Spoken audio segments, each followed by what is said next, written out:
നമുക്ക് നിധിയുടെ സുധീഷിന്റെ നാളത്തെ നല്ലൊരു വിശേഷം കേട്ടാലോ? അപ്പൊ എല്ലാ ദിവസവും ഉച്ചയ്ക്ക് 1:30-2 മണിക്കുള്ളിൽ തന്നെ പിറ്റേ ദിവസത്തെ നിധിയുടെ സുധീഷിന്റെ വിശേഷങ്ങൾ ചാനലിനകത്ത് അപ്ലോഡ് ചെയ്യുന്നുണ്ട് കേട്ടോ. കാണാൻ താല്പര്യമുള്ളവർ കയറി കാണുകയും ഇഷ്ടപ്പെടുവാണെങ്കിൽ ഒന്ന് ലൈക്ക് ചെയ്യാനും മറക്കരുതേ. അങ്ങനെ നാളത്തെ കഥയെ നമ്മൾ കാണുന്നത് നിധി സുധീഷും കൂടെ ഹോട്ടലിൽ നിന്ന് ഫുഡൊക്കെ കഴിച്ചു. അതിനുശേഷം പോവുകയാണ്. അപ്പോൾ പോലീസ് സ്റ്റേഷനിൽ ചെല്ലാനായിട്ട് പോലീസുകാർ വിളിച്ചിട്ടുണ്ടായിരുന്നു. അപ്പം അങ്ങോട്ടേക്ക് വേണം പോകാനായിട്ട്. അങ്ങനെ ബിരിയാണിയൊക്കെ കഴിച്ചു കഴിഞ്ഞപ്പോഴത്തേനും നിധിക്ക് ചെറുതായിട്ട് മയക്കം വന്നു. നിധി ചെറുതായിട്ടൊന്ന് ഉറങ്ങി. ആ സമയത്ത് സുധീഷ് വണ്ടി ഓടിച്ചോണ്ട് പോവാ. കുറേ ദൂരം ചെന്ന് കഴിഞ്ഞപ്പം നിധി പെട്ടെന്ന് കണ്ണു തുറന്ന് ചുറ്റും നോക്കുകയാണ്. അല്ല, നമ്മൾ കുറച്ച് സമയമായോ പോന്നിട്ട്? ഇനിയിപ്പോൾ എത്ര സമയം പോകാനുണ്ടെന്ന് ചോദിക്കാം. ഒരു 10-45 മിനിറ്റ് കൂടെ ഉണ്ടെന്ന് പറയാം. അതെ, ബിരിയാണി കഴിച്ചുകൊണ്ടാണോന്ന് അറിയത്തില്ല, എനിക്ക് നന്നായിട്ട് ഉറക്കം വന്നു, ഞാനും കൂടെ ഉറങ്ങിപ്പോയെന്ന് പറയാം. അത് സാരില്ല, കഴിച്ചു കഴിഞ്ഞപ്പോഴത്തേന് ക്ഷീണം തോന്നിക്കാണല്ലേ? അതെ, കാരണം 2 ദിവസം നേരെ വേണ്ട ആഹാരമൊന്നും കഴിച്ചിട്ടുണ്ടായിരുന്നില്ലോ, അപ്പം അതിൻ്റേതായൊരു ക്ഷീണം ഉണ്ടായിരുന്നു. അത് സാരില്ല. പിന്നീട് സുധീഷ് അവിടെ ഇരുന്നൊരു ചോക്ലേറ്റ് എടുത്ത് കൊടുക്കണം. ഇത് കഴിച്ചോളാൻ പറഞ്ഞു. അങ്ങനെ നീതി ആ ചോക്ലേറ്റൊക്കെ വാങ്ങി കഴിച്ചു. പിന്നീട് സുധീഷിനോട് പറഞ്ഞു, എനിക്കാണെങ്കിൽ ആദ്യം സുധീഷിനെ കണ്ടു കഴിഞ്ഞപ്പം ഇത്ര നല്ലവനാണെന്നൊന്നും എനിക്ക് അറിയത്തുണ്ടായിരുന്നില്ലെന്ന് പറയണേ. അതെന്താ അങ്ങനെ? എന്നെ കണ്ടു കഴിഞ്ഞപ്പോൾ ഒരു ഭീകരജീവിയായിട്ട് തോന്നിയോ? അങ്ങനെയൊന്നും അല്ല, പക്ഷേ ഒരു കൊള്ളില്ലാത്തവനാന്നുള്ള ചിന്തയായിരുന്നു. ഞാനോ? അതെ. എന്നിട്ട് ഇപ്പോഴെങ്ങനെ തോന്നുന്നു? ഇപ്പം വിശ്വസിക്കാനൊക്കെ കൊള്ളാം എന്ന് തോന്നുന്നുണ്ട്. പിന്നെ എന്തൊക്കെ തോന്നി? അത് പിന്നെ വേറൊന്നും അങ്ങനെ പ്രത്യേകിച്ചൊന്നും ഇല്ലയെന്ന് പറഞ്ഞു. അത് കേട്ടപ്പം സുധീഷ് പറഞ്ഞ, എന്നാ ശരി, അങ്ങനെ ആയിക്കോട്ടെ. അല്ല, സുധീഷിന് ഗേൾ ഫ്രണ്ട്സ് ഒന്നും ഇല്ലെന്ന് ചോദിച്ചു. ഗേൾ ഫ്രണ്ട്സോ? എനിക്കോ? എനിക്ക് അങ്ങനെയൊന്നുമില്ല. അല്ല, സ്കൂളിലും കോളേജിലൊക്കെ പഠിക്കുന്ന സമയത്ത് സാധാരണ എല്ലാവർക്കും ഗേൾ ഫ്രണ്ട്സൊക്കെ കാണുന്ന, അതുകൊണ്ടാണ് ചോദിച്ചത്. ഓ അങ്ങനെ. ഞാൻ +1 പഠിക്കുന്ന സമയത്ത് ഒരു പെൺകുട്ടിയോട് എനിക്ക് ഇഷ്ടമൊക്കെ ഉണ്ടായിരുന്നു. എന്നിട്ടോ? എന്നിട്ട് എന്തായി? എന്നിട്ടൊന്നും ആയില്ല. അല്ല, എന്നിട്ട് നിങ്ങൾ തമ്മിൽ ഇപ്പോഴും അടുപ്പുണ്ടോ? എവിടെന്ന്? കഴിഞ്ഞ വർഷം അവളുടെ കല്യാണം കഴിഞ്ഞു പോയി. അതെന്താ അങ്ങനെ? ഓ, എന്ത് പറയാനാന്ന് പറ. അവളുടെ അച്ഛനൊരു തടിമില്ലുണ്ട്. അവളുടെ അച്ഛൻ പറഞ്ഞു, മേലാൽ അവളുടെ പിന്നാലെ നടന്നിട്ടുണ്ടെങ്കിൽ ഇത് കഴുത്തറുത്ത് കളയുമെന്ന് പറഞ്ഞു. അതുകൊണ്ട് നമ്മൾ സ്റ്റോപ്പ് ചെയ്യുന്നു പറയണം. അല്ല, അപ്പോൾ കോളേജിൽ പഠിച്ചപ്പോഴോ? കോളേജ് 2nd ഇയർ പഠിക്കുന്ന സമയത്ത് ഒരു പെൺകുട്ടിയുടെ ക്രഷ് ഉണ്ടായിരുന്നു. അവൾക്ക് തിരിച്ചു ഇഷ്ടമൊക്കെ ആയിരുന്നു. ഒടുവിൽ എന്താ? അവളുടെ അച്ഛനും തടിമില്ല് വല്ലതും ഉണ്ടായിരുന്നോ? തടിമില്ലൊന്നും ഇല്ലായിരുന്നു. പക്ഷേ 3 വർഷം കഴിഞ്ഞപ്പോഴത്തേനും അവൾ ബൈ പറഞ്ഞു പോയി. ഹോസ്റ്റലിൽ നിൽക്കുമായിരുന്നു. അവസാനം പോകുന്ന സമയത്ത് ഞാൻ സഹോദരനാണെന്ന് പറഞ്ഞിട്ട് അവൾ പോയത്. അത് കേട്ടപ്പം നിധി ചിരിക്കുകയാണ്. ആ സമയം സുധീഷ് പറഞ്ഞു, പെണ്ണുങ്ങളെ കാര്യം ഇങ്ങനെയൊക്കെയാ. പക്ഷെ ഇപ്പം എൻ്റെ മനസ്സിലൊരാളുണ്ടെന്ന് പറയണേ. അതാരാ? അതൊക്കെ ഉണ്ട്. അതെ, മുമ്പ് കണ്ട പെൺകുട്ടിയോടുള്ള പ്രണയം പോലെയൊന്നും അല്ല ഇത്. പക്ഷേ ഒറിജിനലായിട്ടുള്ള പ്രണയം എനിക്ക്. പക്ഷേ ആ കുട്ടിക്ക് അറിയത്തില്ലാന്ന് തോന്നി. അതേതാ? അതൊക്കെ ഉണ്ട്, വഴിയെ മനസ്സിലായിക്കോളൂ എന്നൊക്കെ പറഞ്ഞു. നിധിക്ക് പക്ഷെ ഒന്നും മനസ്സിലായില്ല. നിധി ചോദിച്ചു, അല്ല അപ്പം ഇനിയിപ്പോൾ ആ കുട്ടിയോട് ഇഷ്ടമൊക്കെ തുറന്നു പറയോ? തുറന്ന് പറയാനായിട്ടൊരു അവസരം കിട്ടുവാണെങ്കിൽ ഞാൻ ഉറപ്പായിട്ടും അത് തുറന്ന് പറയുക തന്നെ ചെയ്യും.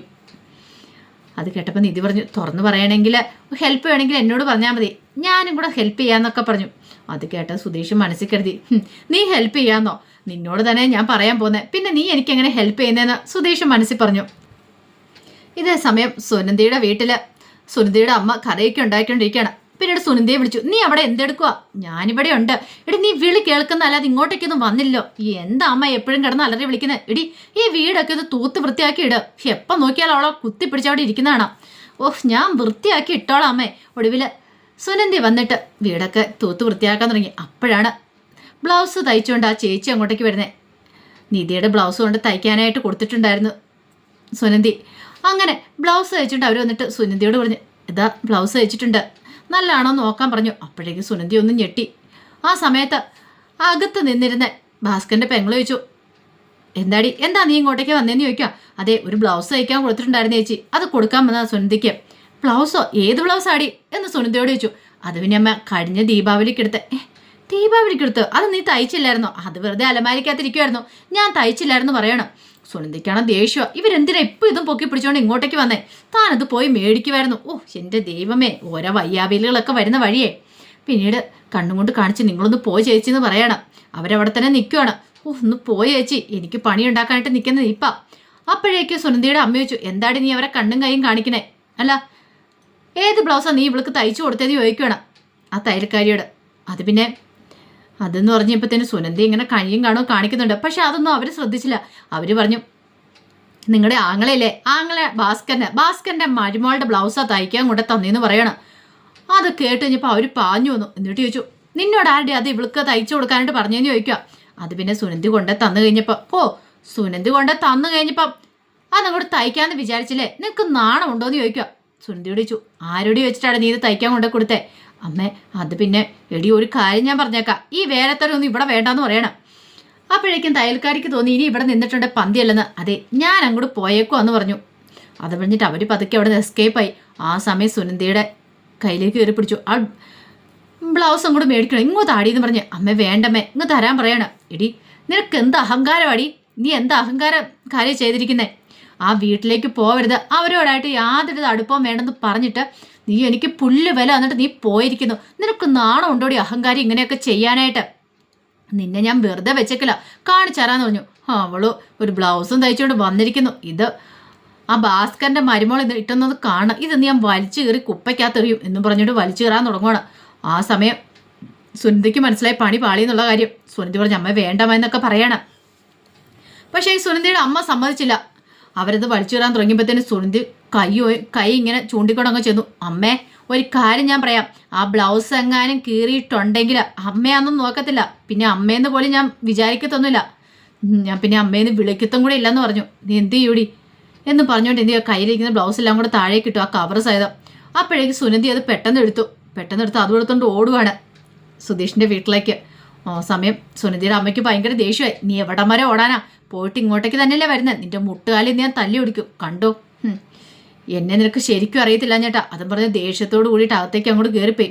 സുനന്ദി രക്ഷപ്പെട്ടല്ലോ എന്നുള്ള ഭാവത്തിലായിരുന്നു സുനന്ദിയുടെ ഓട്ടം. ഈ സമയം നിധി സുധീഷും കൂടെ പോലീസ് സ്റ്റേഷനിലേക്ക് ചെന്നു. അങ്ങനെ ചെന്ന് കഴിഞ്ഞപ്പോൾ എസ് ഐ പറഞ്ഞു ഇരിക്കാൻ പറയാൻ രണ്ടുപേരോടും കൂടെ. അങ്ങനെ രണ്ടുപേരും കൂടി ഇരുന്നു. ആ സമയത്ത് കോൺസ്റ്റബിൾ വന്നിട്ട് ചോദിച്ചു, എങ്ങനെയുണ്ട് കല്യാണ ശേഷമൊക്കെ, ഇവളെ നന്നായിട്ട് നോക്കുന്നുണ്ടല്ലോ എന്നൊക്കെ ചോദിച്ചു. അപ്പോഴേക്ക് സുധീഷ് പറഞ്ഞു, ആ പിന്നെ അതൊക്കെയുണ്ട് സാറേ, ഞാൻ നല്ല വിധം നോക്കുന്നുണ്ട്, അല്ലെങ്കിൽ അതെ നിധിയോട് ചോദിച്ചു നോക്ക് ശരിയല്ലേ എന്ന്. നിധി പറഞ്ഞു, സുധീഷ് കാരണം എനിക്കൊരു പ്രശ്നമില്ല, എന്നെ നല്ല വിധം തന്നെ നോക്കുന്നുണ്ടെന്ന് പറയാം. അല്ല നിങ്ങൾ രണ്ടുപേരും ഇപ്പോൾ എവിടുന്നാ വരുന്നത്? തിരുവനന്തപുരത്ത് നിന്നാണോന്ന് ചോദിച്ചു. അത് കേട്ടപ്പം പെട്ടെന്ന് തന്നെ സുധീഷ് അതേന്ന് പറഞ്ഞപ്പോൾ നിധി പറഞ്ഞു, അല്ലാന്ന് പറയണം. അതിനകത്ത് തന്നെ ഒരു പൊരുത്തക്കേട് അവർക്ക് തോന്നി. അപ്പോഴേക്കും എസ് ഐ ചോദിച്ചു, ഇതെന്താ ഇങ്ങനെ രണ്ടുപേരും രണ്ട് പറയണേ? അതിനകത്ത് തന്നെ എന്തോ ഒരു പ്രശ്നമുണ്ടല്ലോ, സത്യം പറ, നിങ്ങൾ എന്തെങ്കിലും കുഴപ്പമുണ്ടാക്കിയിട്ടുണ്ടോ, അതോ രണ്ടുപേരും കൂടെ ഒരു ദിവസം കൂടെ പിരിഞ്ഞോന്ന് ചോദിക്കണം. ആ സമയം നിധി പറഞ്ഞു, അങ്ങനെയൊന്നും അല്ല സാർ. പിന്നെയോ? അത് പിന്നെ എൻ്റെ അച്ഛൻ ഇവിടെ ഹോസ്പിറ്റലുണ്ട്. ഹോസ്പിറ്റൽ അച്ഛന് പെട്ടെന്ന് എന്ത് പറ്റി? ആ സമയം കോൺസ്റ്റബിൾ ചോദിച്ചു, വല്ല ആത്മഹത്യാ ശ്രമം വല്ലതും നടത്തിയോ? അതെ, അച്ഛൻ ആത്മഹത്യക്ക് ശ്രമിച്ചു. അപ്പോൾ അതുകൊണ്ട് അച്ഛനെ കാണാനായിട്ട് ഞങ്ങൾ രണ്ടുപേരും കൂടി ഇങ്ങോട്ടേക്ക് രാവിലെ എത്തിയതാന്ന് പറയാം. ഓ അങ്ങനെയാണല്ലേ, കൊള്ളാം. അതെ, ഇത്രയും കാലം വളർത്തി വലുതാക്കിയ അച്ഛനും അമ്മയെ ഉപേക്ഷിച്ച് മോള് പോയി കഴിഞ്ഞപ്പോൾ അച്ഛന് സഹിക്കാൻ പറ്റിയില്ല. അതിൻ്റെ പേരിലാണ് അച്ഛൻ ആത്മഹത്യക്ക് ശ്രമിച്ചത്. പക്ഷേങ്കിൽ അച്ഛനും അമ്മയൊന്നും വലുതല്ല, ഇന്നലെ സ്നേഹിച്ച് തൻ്റെ പുരുഷനാണ് തനിക്ക് വലുതെന്ന് പറഞ്ഞുകൊണ്ട് ഇവനോടൊപ്പം ഇറങ്ങിത്തിരിക്കുമല്ലേ നീ ചെയ്തേ? അത് കേട്ടപ്പോൾ നിധി ഒരു അന്താളിപ്പോട് കൂടി സുധീഷിനെ നോക്കുകയാണ്. സുധീഷ് കണ്ണടച്ച് കാണിച്ചു, ഒന്നും പറയണ്ട, പേടിക്കണ്ട എന്നുള്ള രീതിക്ക്. പിന്നീട് എസ് ഐ പറഞ്ഞാൽ എന്തേലുമൊക്കെ ആയിക്കോട്ടെ, നന്നായിട്ട് ജീവിച്ച് കാണിച്ചാൽ മതി, അല്ലെങ്കിൽ ഉണ്ടല്ലോ അവർ പറയും എൻ്റെ വാക്ക് ധിക്കരിച്ച് നീ പോയതല്ലേ, നീ പോയി അനുഭവിക്കാനോ വീട്ടുകാർ പറയത്തുള്ളൂ, ആരും നിന്നോടൊപ്പം ഉണ്ടാവത്തില്ല നിധി എന്നൊക്കെ പറഞ്ഞു. പിന്നീട് കോൺസ്റ്റബിളോട് പറഞ്ഞു, അതിങ്ങ് എടുക്കാൻ പറയണം. അതിനുശേഷം പറഞ്ഞു, ഇതാ മാര്യേജ് സർട്ടിഫിക്കറ്റ്, രണ്ടുപേരും ഇത്തരം സൈൻ ചെയ്യണമെന്ന് പറഞ്ഞു കൈപ്പറ്റിയതായിട്ട്. മാര്യേജ് സർട്ടിഫിക്കറ്റോ സാർ, എന്തൊക്കെയാ പറയണേ? ഇത് കേട്ടപ്പോൾ എസ് ഐ ചോദിച്ചു, ഇതെന്താ കൊച്ചനെ ഇങ്ങനെ പറയണേ? മാര്യേജ് സർട്ടിഫിക്കറ്റ് എന്ന് ആദ്യമായിട്ട് കേൾക്കണോ? നിങ്ങളുടെ കല്യാണ സർട്ടിഫിക്കറ്റിൻ്റെ കാര്യമാണ് ഞാൻ പറഞ്ഞത്. സുധീഷാണ് ആകെപ്പാട് ഞെട്ടിത്തിരിച്ചിരിക്കുക. ദൈവമേ, ഇവളിപ്പോൾ സത്യങ്ങളൊക്കെ മനസ്സിലാക്കുകയുള്ളൂ എന്നൊരു ചിന്തയായിരുന്നു. ആ സമയം നിധി പറഞ്ഞു, സാറേ മാര്യേജ് സർട്ടിഫിക്കറ്റ് എന്താ കൊച്ചിന് വിശ്വാസം വരുന്നില്ലേ? മാര്യേജ് സർട്ടിഫിക്കറ്റ് നിങ്ങൾ രണ്ടുപേരും ഒന്നാണ്, ഇനി നിങ്ങൾക്ക് രണ്ടുപേർക്കും വേറെ ആരെയും പേടിക്കേണ്ട കാര്യമൊന്നുമില്ല, ഭാര്യ ഭർത്താക്കന്മാരാണ്. അതിൻ്റെ സർട്ടിഫിക്കറ്റ് നിയമപരമായിട്ടുള്ള ഇത് ഈ സർട്ടിഫിക്കറ്റ് പറഞ്ഞ് മനസ്സിലായില്ലേ? നിധി വല്ലാത്തൊരു അന്താളിപ്പോടെ നിൽക്കുന്ന സമയത്ത് എസ് ഐ പറഞ്ഞു, ഇതിനകത്ത് എന്തോ ഒരു പ്രശ്നമുണ്ടല്ലോ. അപ്പോഴേക്കും സുധീഷ് പറഞ്ഞു, ഒരു പ്രശ്നമില്ല സാറേ. ആ സമയം നിധി പറഞ്ഞു, സാർ ഉദ്ദേശിക്കുന്ന പോലെ ഒന്നുമല്ല കാര്യങ്ങൾ. സുധീഷിന് മനസ്സിലായി, എല്ലാം ഇവിടെ വിളിച്ചു പറയുന്നുള്ളൂ. പെട്ടെന്ന് സുധീഷ് പറഞ്ഞു, നിധി ഒരു മിനിറ്റ് വന്നേ, ഞാനേ കാര്യങ്ങളൊക്കെ സാറിനോട് സംസാരിക്കാം. നിധി ഇങ്ങോട്ട് വന്നിരിക്കാൻ പറഞ്ഞ് നിധിയെ അങ്ങോട്ട് കൂട്ടിക്കൊണ്ട് പോയി. അവിടെ കൊണ്ടുവരുത്തിയിട്ട് സുധീഷ് നേരെ എസ് ഐയുടെ മുന്നിലേക്ക് വന്നു. എന്താടോ ആ പെങ്കൊച്ച് എന്താ പറയാൻ വന്നേ? അതിന് മാര്യേജ് സർട്ടിഫിക്കറ്റ് എന്നൊക്കെ കേട്ടിട്ട് ഇപ്പം ഞെട്ടലായിരുന്നല്ലോ. അത് പിന്നെ അവൾക്ക് കല്യാണം കഴിക്കുന്നതിനോട് താല്പര്യമില്ല, പിന്നെ എന്തിനാണോ താനവളെ വിവാഹം കഴിച്ചേ? അല്ല, അവൾക്ക് ലിവിങ് ടുഗദറായിട്ട് ജീവിക്കുന്നതിനായിരുന്നു ഇഷ്ടം. അപ്പോൾ കല്യാണം കഴിച്ചപ്പോൾ അവൾക്ക് ഭയങ്കര ബുദ്ധിമുട്ടോ. അത് കേട്ടപ്പോൾ കോൺസ്റ്റബിൾ പറഞ്ഞു, ഇന്നത്തെ കാലത്തെ പെൺകുട്ടികളൊക്കെ ന്യൂജൻ അല്ലേ, അവർക്ക് ഇങ്ങനെ കെട്ടി കുട്ടികളെയൊക്കെ പോയിട്ട് ജീവിക്കാനായിട്ട് താല്പര്യമില്ല. അവർക്ക് അടിച്ചു പൊളിച്ച് ജീവിക്കാൻ താല്പര്യം. ലിവിങ് ടുഗദർ ആകുമ്പം വേണ്ടെന്ന് തോന്നുന്ന സമയത്ത് ഇട്ടിട്ട് പോകാമല്ലോ, ബാധ്യതകളൊന്നും ഇല്ലല്ലോ, ഡിവോഴ്സും കാര്യങ്ങളുടെ പിന്നാലെ പോകാൻ വേണ്ട. നല്ല ഐഡിയ ഇന്നത്തെ കാലത്തെ കുട്ടികളുടെ. അപ്പോഴേക്കും എസ് ഐ പറഞ്ഞു, അതൊക്കെ ശരി തന്നെ, പക്ഷെ നാളെ ഒരു പ്രശ്നം ഉണ്ടായിട്ടുണ്ടെങ്കിൽ ഉണ്ടല്ലോ. എടാ നീ അവിടെ എന്നിട്ട് നന്നായിട്ടല്ലേ നോക്കുന്നേ? ഞാൻ പറഞ്ഞല്ലോ സാറേ, നന്നായിട്ട് തന്നെ നോക്കുന്നത്. അങ്ങനെയാണെ സർട്ടിഫിക്കറ്റ് മേടിച്ചിട്ട് പോകാൻ നോക്ക്. ആ സമയം നിധിയുടെ അടുത്തേക്ക് സുധീഷ് ചെന്നു. സുധീഷ് എന്നിട്ട് പറഞ്ഞു, നിധി നീ വാ എന്ന് പറയണ. എന്തൊക്കെയാ സുധീഷ് ഇത്? നമ്മുടെ കല്യാണം നിയമപരമായിട്ട് രജിസ്റ്റർ ചെയ്ത് കഴിഞ്ഞോ? അതെ, എനിക്കറിയത്തുണ്ടായിരുന്നില്ല ഇങ്ങനെയൊക്കെ സംഭവിക്കുന്ന. പോലീസ് സ്റ്റേഷൻ വന്നാൽ അവരിങ്ങനെ നടത്തുമെന്നും എനിക്ക് അറിയത്തുണ്ടായിരുന്നില്ല. ഇപ്പോഴല്ല ഞാനും അതിനെക്കുറിച്ച് അറിയണേ. എനിക്കും എന്ത് ചെയ്യണമെന്ന് അറിയത്തില്ല. കാരണം വീട്ടുകാരെയൊക്കെ ഉപേക്ഷിച്ച നിധിയോടൊപ്പം ഇറങ്ങി പുറപ്പെട്ടല്ലേ ഞാൻ. എൻ്റെ ജീവിതം എന്തായി തീരുന്നു പോലും മനസ്സിലാക്കാതെ ഞാൻ പോന്നേ. ഇപ്പം എനിക്കൊരു കാര്യം മനസ്സിലായി, ഞാൻ എല്ലാവർക്കും വേണ്ടിയിട്ട് വെറുതെ കഷ്ടപ്പെടുന്നതാണ്. അല്ലെങ്കിൽ നിധി പോലും എന്നെ മനസ്സിലാക്കുന്നില്ലോ. നിധി പറഞ്ഞു, അങ്ങനെ പറയരുത് സുധീഷേ. സുധീഷ് നല്ലവണ്ണം മനസ്സിലാക്കുന്നുണ്ട്. പിന്നെ മനസ്സിലാക്കിയെങ്കിൽ ഇപ്പം നിധി ഇങ്ങനെയൊന്നും പറയത്തില്ലല്ലോ. ഇപ്പം ആ പോലീസുകാരുടെ മുന്നിൽ വെച്ച സർട്ടിഫിക്കറ്റിനെ കുറിച്ചൊക്കെ ചോദിച്ചു കഴിഞ്ഞപ്പോഴത്തേനും എന്നെ നാണം കെടുത്താലേ ശ്രമിച്ചേ. ഒരുപക്ഷെ അങ്ങനെ എന്തെങ്കിലും സംഭവിച്ചിട്ടുണ്ടെങ്കിൽ ഉറപ്പായിട്ട് അവരെന്നെ പിടിച്ച് അകത്തിട്ടോളും. നിധിക്ക് ഞാനൊരു ഉപകാരം ചെയ്ത് തന്നതിൻ്റെ പേരിൽ ഇനി എന്തൊക്കെ ഞാൻ അനുഭവിക്കേണ്ടി വരുമെന്ന് എനിക്കറിയില്ല എന്ന് പറയണം. അത് സുധീഷ് പറഞ്ഞു കഴിഞ്ഞപ്പോൾ നിധിക്ക് ഭയങ്കര വിഷമായി. നിധി പറഞ്ഞു, അയ്യോ അത് പിന്നെ ഞാൻ അങ്ങനെയൊന്നും പ്രതീക്ഷിച്ചില്ല എന്ന് പറയണം. പിന്നെ രണ്ടുപേരും കൂടെ സർട്ടിഫിക്കറ്റ് മേടിക്കാൻ വന്നു. ആ സമയത്ത് എസ് ഐ പറഞ്ഞു, കാര്യങ്ങളൊക്കെ പറഞ്ഞ് മനസ്സിലാക്കിയല്ലോ, ഇത് സർട്ടിഫിക്കറ്റ് വാങ്ങിച്ചുകൊണ്ട് പോക്കോ, നല്ല രീതിയിൽ തന്നെ ജീവിക്കുന്ന ഞങ്ങൾക്ക് കാണണം. ഇവിടെ കുറേ പരാതികൾ വരുന്നുണ്ട്, സ്നേഹിച്ച് കിട്ടിയവരൊക്കെ തമ്മിൽ ഭാര്യ ഭർത്താവും തമ്മിലുള്ള സംശയത്തെ പറ്റിയും ഭർത്താവ് ഭാര്യ അടിക്കുന്നു, അതിൻ്റെ പേരിൽ കുറേ പ്രശ്നങ്ങൾ എന്തൊക്കെയാണ് നടന്നുകൊണ്ടിരിക്കുന്നത്. ആ ലോകത്താണ് നിങ്ങൾ ജീവിക്കാനായിട്ട് പോകുന്നത്. അപ്പം മറ്റുള്ളവരെ കൊണ്ട് പറയിക്കാതെ നല്ല രീതിയിൽ ജീവിച്ച് കാണിച്ചു കൊടുക്കാൻ നോക്കണം എന്നൊക്കെ ഒരു ഉപദേശം കൂടെ എസ് ഐ കൊടുത്തു. അതിനുശേഷം നിധി സുധീഷും കൂടെ പുറത്തേക്ക് ഇറങ്ങുവാണ്. ആ സമയത്ത് സുഭാഷിൻ്റെ അരിയിലേക്ക് ഓടി വന്ന് സുനിധി കയ്യില തയ്ച്ച ബ്ലൗസൊക്കെ ഉണ്ട്. പിന്നീട് പറഞ്ഞു, ഇതേ തയ്ച്ച ബ്ലൗസ് അതെന്ന് പറഞ്ഞിട്ട് അങ്ങോട്ട് കൊടുക്കുവാണ്. ബ്ലൗസൊക്കെ നന്നായിട്ട് തയ്ച്ചു കിട്ടിയോ? തയ്ച്ച് കിട്ടിയെന്ന് പറയാണ്.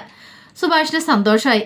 അങ്ങനെ സുനിധി സുഭാഷിനെ നോക്കി പിന്നീട് തിരിഞ്ഞ് നടക്കാൻ തുടങ്ങി. അന്ന് പിന്നീട് പെട്ടെന്ന് തന്നെ തിരിഞ്ഞ് വന്നിട്ട് സുഭാഷിനോട് ചോദിച്ചു, അല്ല സുഭാഷേന് സങ്കടം ഉണ്ടോയെന്ന് ചോദിക്കുക. സങ്കടം എന്തിനാ? എൻ്റെ അനുജൻ്റെ കല്യാണം അല്ലേ, അപ്പം ഞാൻ സന്തോഷിക്കുകയല്ലേ വേണ്ടേ? അല്ല സുഭാഷേൻ്റെ അനുജനല്ലേ സുധീഷ്, എന്നിട്ടോ സുധീഷേൻ്റെ കല്യാണം നടക്കുന്നുണ്ട്. അപ്പം പിന്നെ സുഭാഷേന് കല്യാണം നടക്കാത്തതുകൊണ്ട് വിഷമമുണ്ടോയെന്ന് ചോദിക്കുക. ഏയ് എനിക്കെന്ത് വിഷമം, എനിക്ക് സങ്കടമൊന്നുമില്ല. വേണ്ട കള്ളത്തരം പറയണ്ട, എനിക്കറിയാം എനിക്ക് ഈ മുഖത്തൊന്ന് പലതും വായിച്ചെടുക്കാണ്ട് സാധിക്കുന്നുണ്ട്. ഒരു പക്ഷേങ്കിൽ എൻ്റെ മനസ്സിൽ കുറേ ആഗ്രഹങ്ങളുണ്ടായിരുന്നു. സുഭാഷേന് ഓരോ തവണ പെണ്ണ് കാണാൻ പോണ സമയത്ത് എനിക്ക് ടെൻഷനായിരുന്നു. ദൈവമേ ഈ കല്യാണാലോചന നടക്കില്ലേ എന്ന് പറഞ്ഞ് ഞാൻ കുറേ പ്രാർത്ഥിച്ചിട്ടുണ്ട്. എന്തുകൊണ്ടാണെന്നറിയാവോ? എനിക്ക് സുഭാഷേനെ അത്രയ്ക്ക് ഇഷ്ടമായതുകൊണ്ട്. സുഭാഷേനില്ലാതെ ജീവിക്കാൻ പറ്റില്ല എന്ന് പോലും എൻ്റെ മനസ്സിൽ അങ്ങനെ പല പല ചിന്തകളൊക്കെ ഉണ്ടായിരുന്നു. ഇപ്പം തന്നെ എനിക്കറിയത്തില്ല, ഒരു പക്ഷേ ഇപ്പം കണ്ടില്ലേ ആ സുധീഷേൻ്റെ ഭാര്യ, അവൾ ഓടിപ്പോന്നേ സ്വന്തം വീട്ടുകാരൊക്കെ ഉപേക്ഷിച്ച്. അതുപോലെ എനിക്ക് ഇങ്ങോട്ടേക്ക് ഇറങ്ങി വരാൻ പറ്റുമെന്ന് എനിക്കറിയില്ല. അങ്ങനെ വന്നിട്ടുണ്ടെങ്കിൽ സുഭാഷേൻ എന്നെ സ്വീകരിക്കുമെന്നും അറിയത്തില്ല. എൻ്റെ അച്ഛനെ അറിയാലോ, എൻ്റെ അച്ഛൻ എനിക്ക് വേണ്ടിയിട്ടാണ് അങ്ങ് വിദേശത്ത് പോയി കിടന്ന് കഷ്ടപ്പെടുന്നത്. അപ്പോൾ അച്ഛനെ പിന്നെ എൻ്റെ അമ്മയൊക്കെ ഉപേക്ഷിച്ച് ഇവിടെ വന്നിട്ട് ജീവിക്കാന്ന് പറഞ്ഞാൽ അതത്ര നല്ല കാര്യമായിട്ട് എനിക്ക് തോന്നുന്നില്ല. എൻ്റെ കാരണന്മാരെ വിറപ്പിച്ചിട്ട് അവർ സന്തോഷത്തോട് കൂടിയിട്ട് സുഭാഷേൻ്റെ കൈ പിടിച്ച് തരുമെന്നും എനിക്ക് തോന്നുന്നില്ല. ഒരുപക്ഷെ ഞാൻ ഇങ്ങോട്ടേക്ക് വന്നിട്ടുണ്ടെങ്കിൽ സുഭാഷേൻ്റെ ജീവിതം വീണ്ടും തകർന്നു പോകത്തുള്ളൂ. എൻ്റെ മനസ്സിൽ കുറേ ആഗ്രഹങ്ങളുണ്ട്. എന്താണെന്നറിയാവോ? സുഭാഷേൻ്റെ കൈ പിടിച്ച് ഒരു ദിവസം മണ്ഡപത്തിൽ ഇങ്ങനെ നിൽക്കണമെന്നുള്ളത്. പക്ഷെ ആഗ്രഹങ്ങളൊക്കെ ഞാൻ വെറുതെ മോഹിക്കുന്നതെന്നറിയാം. പക്ഷെ എന്തുകൊണ്ട് അങ്ങനെ മോഹിക്കണമെന്നറിയാവോ? എനിക്ക് സുഭാഷേനെ അത്രയ്ക്ക് ഇഷ്ടമായതുകൊണ്ട്. ഇപ്പോഴും പക്ഷെ എനിക്കറിയില്ല സുഭാഷേനെ എന്നെ ഇഷ്ടമാണോ എന്നുള്ള കാര്യമൊന്നും. കാരണം എല്ലാവരെ പോലെ സുഭാഷേനെ എന്നെ കാണുന്നതെന്ന് എനിക്ക് പലപ്പോഴും തോന്നിയിട്ടുണ്ട്. പക്ഷെ എനിക്കങ്ങനെയല്ല. സുഭാഷേൻ എന്ന് പറഞ്ഞാൽ എൻ്റെ ജീവനാണ്. എൻ്റെ അമ്മ എന്തൊക്കെ ചീത്ത പറഞ്ഞാലും ഇങ്ങോട്ടേക്ക് ഓടി വരുന്നത് എന്തുകൊണ്ടാണെന്നറിയോ? സുഭാഷേനോടുള്ള ഇഷ്ടം കൊണ്ടാണ്. സുഭാഷേനെ കാണാതിരിക്കാൻ എനിക്ക് പറ്റുന്നില്ല, മിണ്ടാതിരിക്കാൻ പറ്റുന്നില്ല. വല്ലാത്തൊരു ബുദ്ധിമുട്ടാണ്. പക്ഷേ സുഭാഷേനോടൊപ്പം ഇറങ്ങി വന്നിട്ട് എൻ്റെ വീട്ടുകാരെ എതിർത്തുകൊണ്ട് ഇറങ്ങി വന്നിട്ട് ജീവിതം എനിക്ക് ഉണ്ടാകുന്നൊന്നും പറയാൻ പറ്റില്ല. അതിന് ഞാൻ തയ്യാറാവുന്നു എനിക്ക് തോന്നില്ല. അതൊക്കെ ഓർത്ത് എനിക്ക് വിഷമമുണ്ട്. പക്ഷെ ഇപ്പം ഞാനൊരു കാര്യം പറയാം. ഇനി ഞാൻ എന്തായാലും സുഭാഷേനെ പെണ്ണ് കാണാൻ പോണ സമയത്ത് പ്രാർത്ഥിക്കില്ല സുഭാഷേൻ്റെ കല്യാണം നടക്കരുതെന്ന്. കാരണം അങ്ങനെ പ്രാർത്ഥിച്ചിട്ടുണ്ടെങ്കിൽ അത് ദൈവത്തിന് നിരക്കാത്ത കാര്യമായിരിക്കും ഞാൻ ചെയ്യാൻ പോകുന്നത്. എൻ്റെ മനസ്സിൽ ഒത്തിരി ആഗ്രഹമുണ്ട് സുഭാഷേൻ്റെ പെണ്ണായിട്ട് അടുത്ത് നിൽക്കണം എന്നുള്ളത്. അത് സാധിക്കുമോ ഒന്നും എനിക്കറിയത്തില്ല. അതുകൊണ്ട് സുഭാഷേട്ടൻ വേറെ കല്യാണം കഴിച്ച് നന്നായിട്ട് ജീവിക്കണം. പക്ഷേ അങ്ങനെ ജീവിച്ചിട്ടുണ്ടെങ്കിൽ എനിക്ക് പഴയതുപോലെ ഇവിടെ വന്നിട്ട് സുഭാഷേനോട് മിണ്ടാൻ പറ്റുമോ? അതൊക്കെ ഓർക്കുമ്പോൾ എൻ്റെ നെഞ്ചിനകത്തൊരു പിടപ്പുണ്ട്. പക്ഷെ എന്നാലും സാരമില്ല സുഭാഷേട്ടാ. സുഭാഷേട്ടൻ ഉള്ളു വിങ്ങുന്ന എനിക്കറിയാം. അനുജൻ്റെ കല്യാണം കഴിഞ്ഞിട്ട് തൻ്റെ കല്യാണം നടന്നില്ലോ എന്നൊരു വേദന.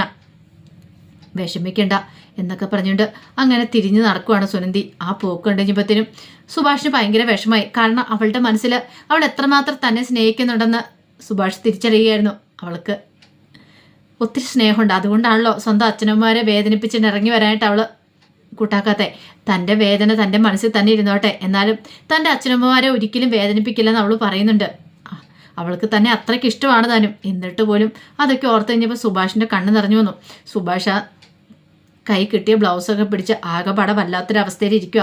അപ്പോൾ അതിൻ്റെ വിശേഷങ്ങളൊക്കെയാണ് നമ്മൾ കാണാനായിട്ട് പോകുന്ന ആളെ. ആ വിശേഷങ്ങൾക്കായി നമുക്ക് എല്ലാവർക്കും കാത്തിരിക്കാം കേട്ടോ. അപ്പോൾ അതോടൊപ്പം തന്നെ അലീനയുടെ മനുഷ്യങ്ങളുടെ വിശേഷങ്ങളൊക്കെ ചാനലിനകത്ത് അപ്ലോഡ് ചെയ്യുന്നുണ്ട് കേട്ടോ. അപ്പോൾ ഇന്നത്തെ ഒറിജിനൽ വിശേഷം വരാത്തതുകൊണ്ട് മാത്രം അപ്ലോഡ് ചെയ്യാതെ, അത് വരുന്ന സമയത്ത് തന്നെ ചാനലിനകത്ത് അപ്ലോഡ് ചെയ്യാവേ. ഒരിക്കൽ കൂടി എല്ലാവർക്കും ശുഭദിനം നേർന്നുകൊണ്ട് നിർത്തുന്നു. നന്ദി.